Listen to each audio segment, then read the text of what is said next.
पंजाबी तड़का Maggi करने को चाहूँ तो से मैगी सीझा हेले आमको 2 कप पानी देवाक पड़ो। 2टा मैगी नहीं देखिपे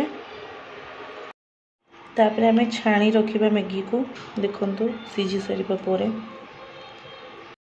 1 टीस्पून घी पकेगा आप आधे बटर मध्य पकई पारे। तापर किसी टमाटो को काटी रखी देवी तापर किसी पियाज को मध्य काट रखी देवी तापर आम मैगी मसला को पकेबा तापर आम किसी पास्ता मसला को मध्य पकेबा तापर को गोलेबा परिबा सीझी जावा पर्यंत गोलेबा तापर आम सीझा मैगी को देबा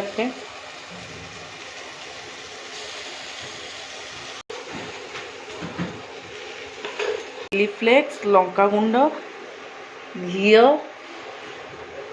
चीनी लुण को गोलेकिना रखी ताकू एथिरे देबा एबे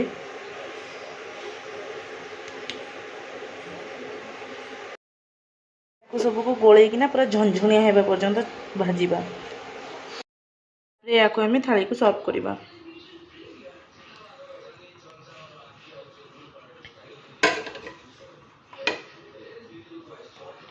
एबे आमर प्रस्तुत हो गला पंजाबी तड़का मैगी। आपड़ एमती घरे दिने बनईकी खातु अधिक टेस्ट लगे। आमको फास्ट टाइम बनईकिना बहुत बढ़िया लगी टेस्ट करंतु आपण भी दिने बनईकी घरे।